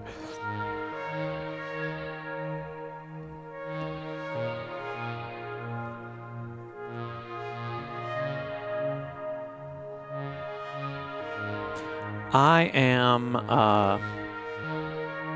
unfortunately, well, not unfortunately, I mean, I'm happy here, but this is going to be, so, oh yeah, there's a filter I'm using. I'm like, I want to turn the filter up. There we go.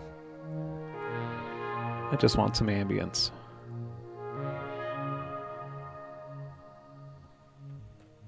There we go. This will do it. Okay.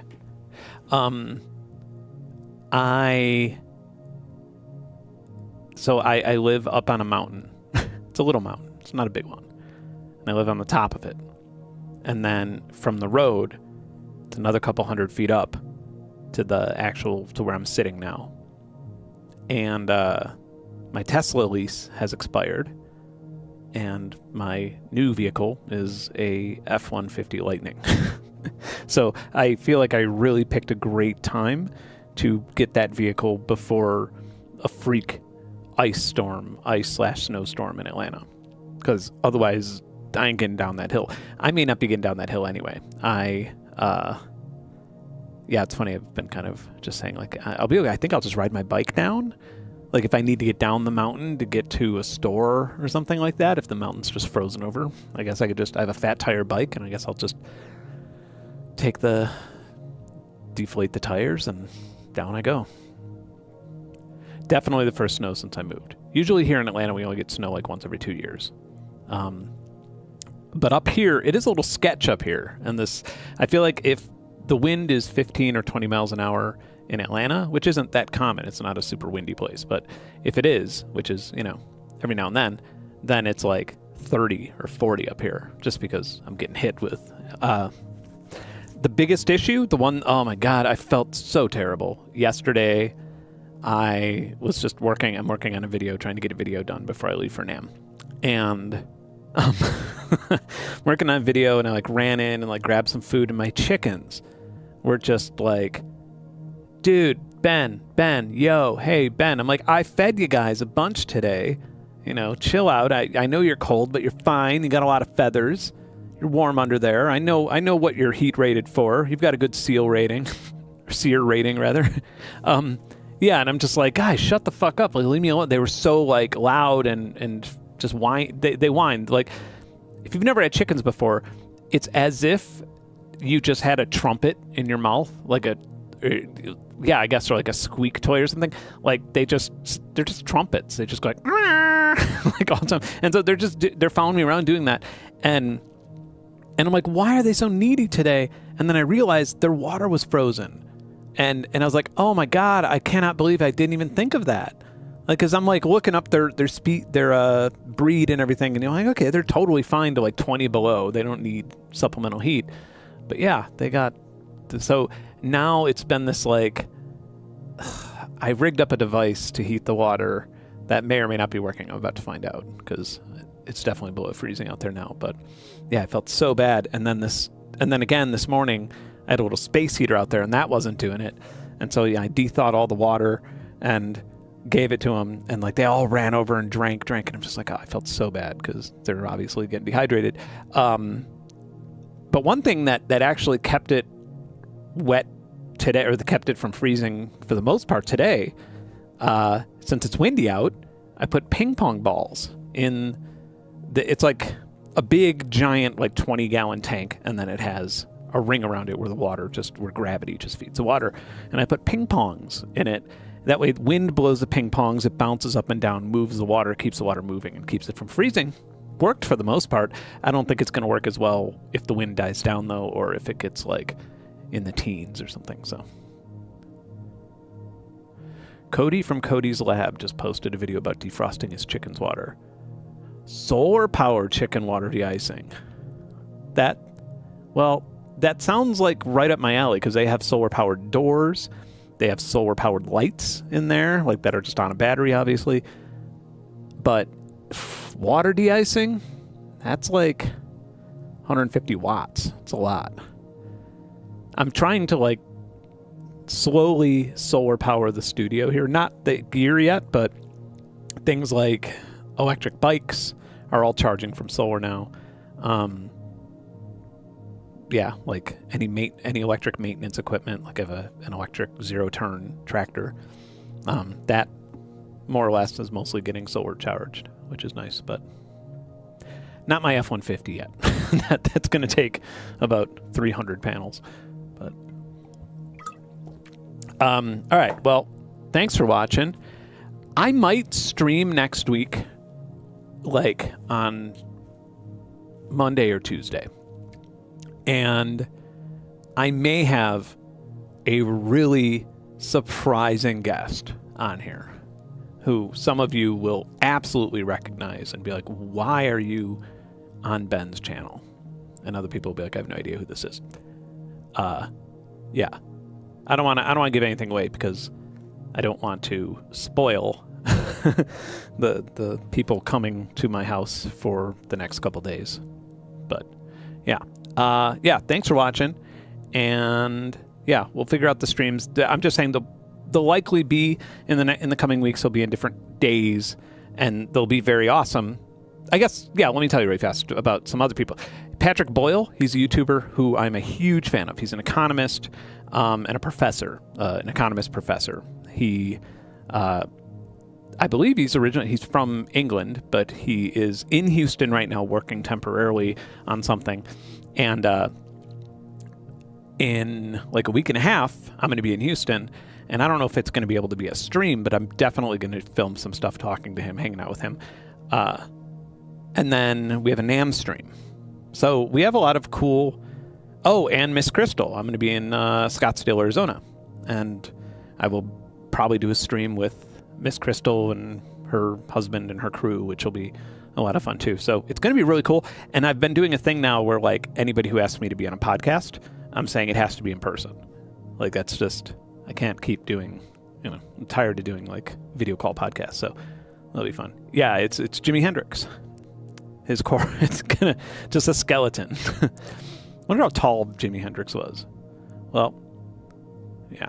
No, it won't be Cameron. Cameron will be on other streams in the next month, but no. I don't think LA is going to be on fire in a week from now. I hope not, at least. That would be really bad. Yeah, it's kind of a freak event. It's sad. It's fucking terrifying and scary, but my heart goes out to all I have tons of friends. I probably have more friends in LA than any other city if you like to pick a city where I have the most friends. And yeah, they're all not doing great right now, so I feel really bad. But anyway, okay. Well, thanks for watching, and I will see y'all in, I don't know, like 5 days or something. And yeah, I suppose that's it. If I could figure out how to get back to this little computer down here. Okay, bye.